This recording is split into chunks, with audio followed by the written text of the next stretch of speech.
Hey, welcome back on the Good Morning Artesia radio show, and Sheriff Mark Cage joins us. Good morning, Sheriff. Good morning. Happy Freedom Day. Yes, we have, thrown the yoke of oppression off, and I know. Yeah, we'll see what the new thing is that comes up. Well, I know the one thing that I think people are still kind of waiting for some more information on is that they said yesterday, the state said yesterday, we're going to follow the CDC guidelines when it comes to the masks. Right. So what are the CDC guidelines when it comes to the I don't masks? think anybody knows for sure. Yeah. I read an article that the CDC put out that said that folks that are vaccinated should have no fear of the Delta variant. Okay.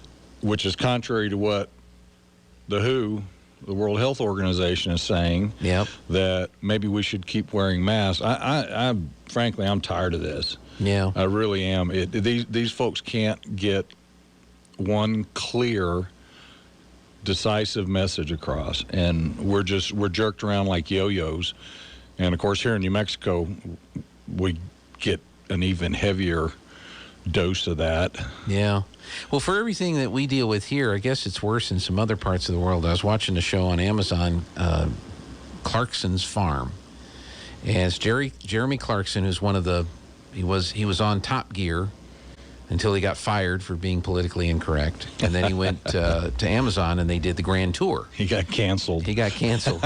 So he took his show to Amazon. They paid him a ton of money, him and James May and Richard Hammond, and they did 3 seasons of their car show. Well, now they're not doing the regular car show. He owns a farm in England, and so starting in September, October of 2019, they filmed a year of him attempting to be a farmer.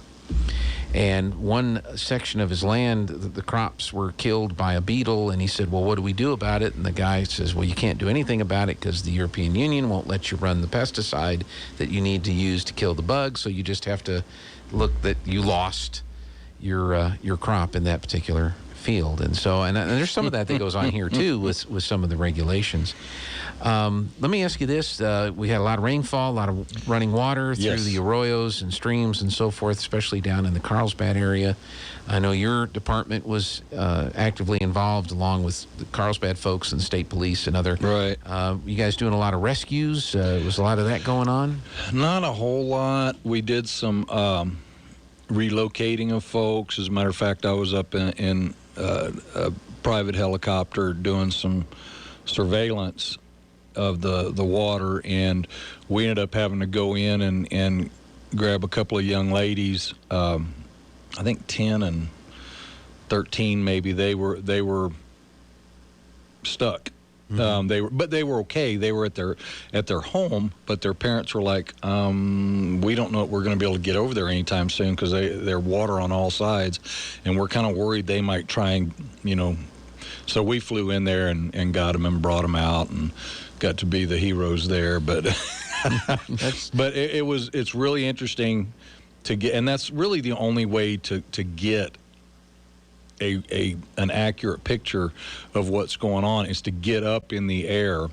And we're very fortunate to have folks that have resources to help us with that. And so I was able to get up there, get some pictures, get them forwarded to the folks that needed to see them, and we were able to make a few good decisions that way. But yeah, some folks did make some bad decisions. We had one fatality. The turnaround, don't drown slogan is no joke. I mean, we've said it jokingly a few times, but it's for real. The water will kill you, and it'll kill you fast, and you don't have any recourse once it happens.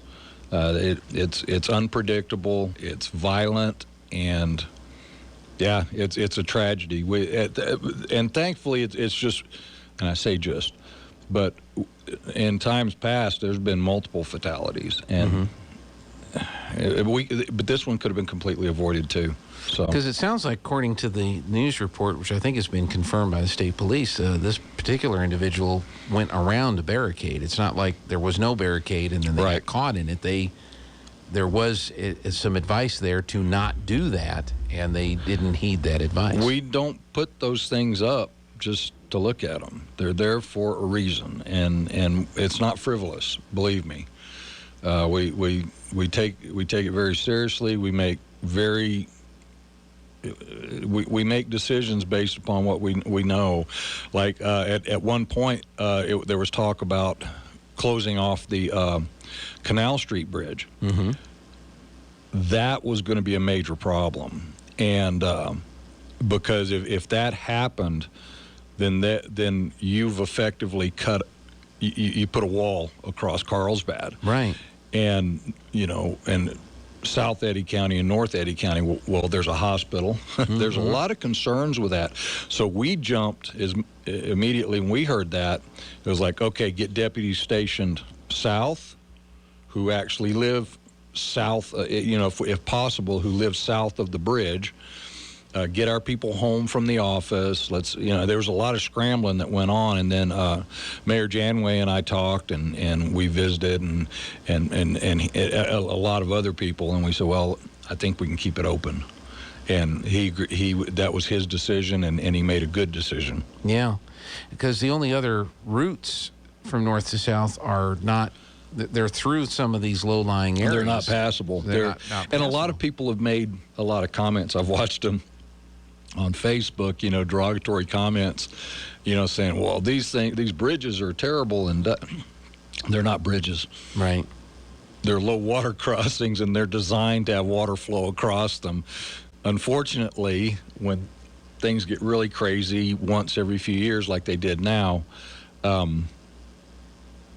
we only have one route through South Carlsbad. Yeah. through South Eddy County, and that's on the Canal Street Bridge. Yeah.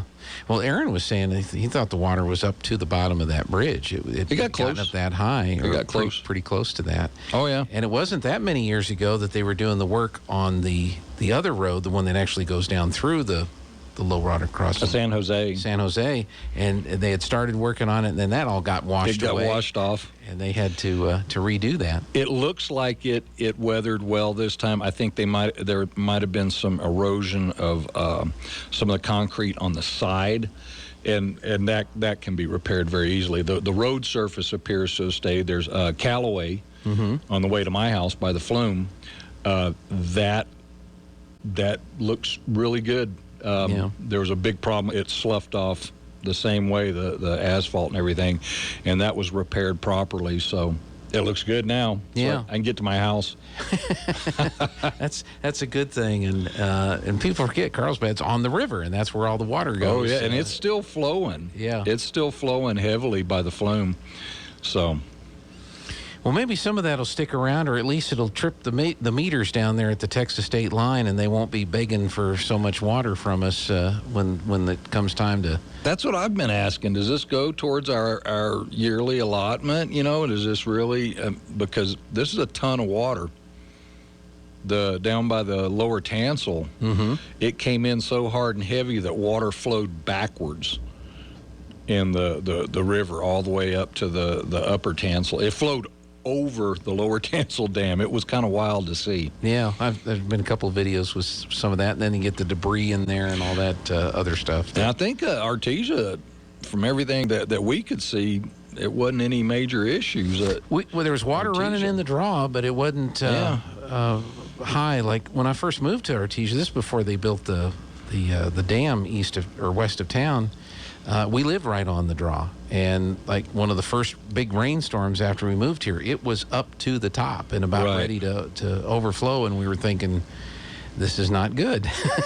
and then they built the dam there west of town that captures all of that runoff water and then control flow through the Eagle Draw. That's how come they can build all those houses out there west of town now, because that's no longer in the floodplain. And it's so weird to drive out there and see a dam in the middle of the desert, Yeah. Because when I first moved here, I wasn't aware that was there, and I'm driving around looking at the county, and I'm like, what in the world? Why would you ever need that? That big. Yeah, and it's huge. Yeah. But now I understand. Yeah, it's pretty crazy. Now, others that have been here for a while also remember that just past that dam was where the chicken plant was going to be built. back in the day when we were going to get a chicken plant. The chicken plant. A new chicken plant in a high school and all that kind of fun stuff. Oh, boy. Yeah, what was it? Chicken Plucking U, I think is what they were going to call the high school out there. Yeah, you probably weren't even born yet when that was going on. We have Sheriff Mark Cage with us. We're going to take a quick break. Jared's going to have a news update, and I think that's about it. So stick around. We'll be right back.